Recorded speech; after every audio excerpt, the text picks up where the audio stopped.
make chicken fajitas. It's a very easy and simple recipe. So, to start, wala nang marami pang mga intro. Ito na yung chicken ko. Dati na siyang ganito. Nabili namin sa grocery. And with the fajitas mix, salt, I added dash of paprika kasi masarap siya, and of course pepper, lemon, and cooking oil, and of course chili. So ang ginagawa ko, nihalo ko na siya lahat dito. Mix ko na siya. And kuha tayo ng 1 tablespoon. Pala ito. Ayan. And paprika. Much. And powder. Salt. And ito, pero later siya kasi ayoko siyang ibabad. And ilagay ko na kanina yung lemon. I mean lime pala, sorry. Lemon ako ng lemon. Sorry naman. So, give it a good mix. Ayan. And let it sit for 10 minutes.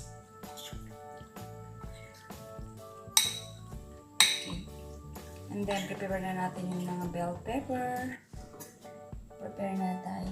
Pasensya na, hindi ako ganun karunong mag-slice. Basta ganito siya. Strips. Ayan. Matatagalan ata ito. Abot ata ito ng 1 hour. Sorry naman. Now,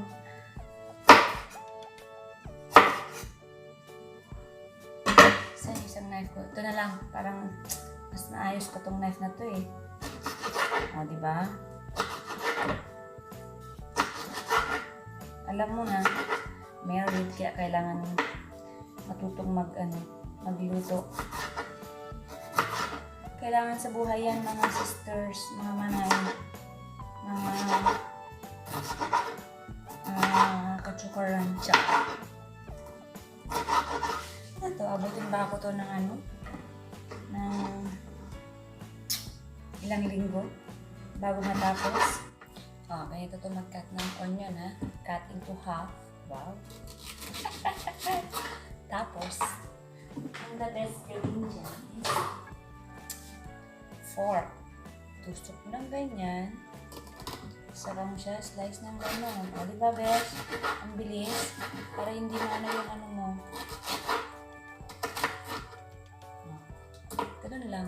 Pero dapat mas manipis pa. Pero, try na yan. Ready na siya. Painitin natin ng konti yung basta, yan, palayok. Tapos, syempre, maglagay tayo ng konti lang. Pero, naparami naman.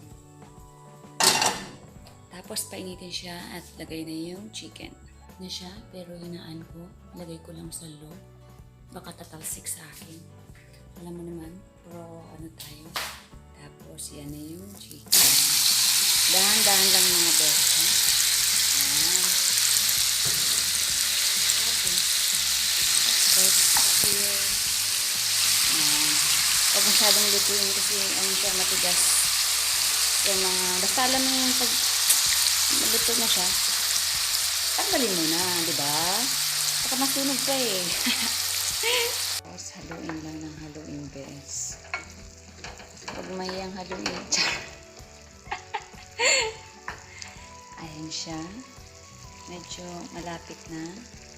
And after maluto na siya, tanggalin na natin at saka natin isote yung mga vegetables. Yung chicken kasi luto na. Ito na yung pinaglutuan ng chicken.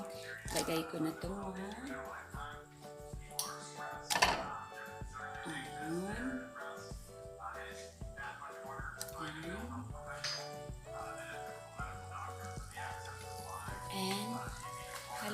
sweet mga besh. Ay! Tumalustik. Yan mo siya. Nag-iisa lang naman. Marami kang Char! Hugot! Lagay ko na yung bell pepper.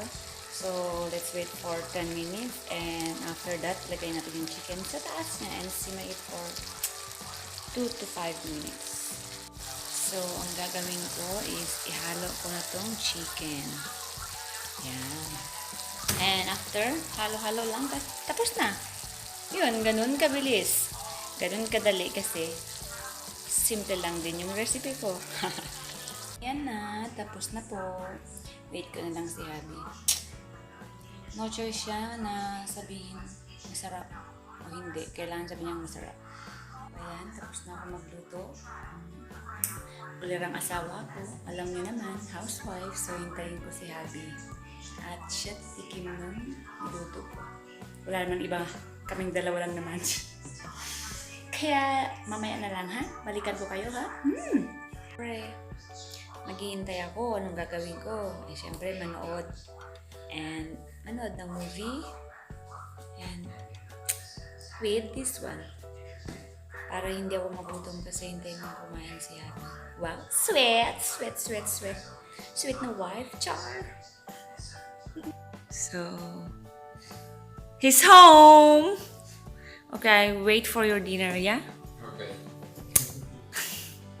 My love. So how was it? Spot?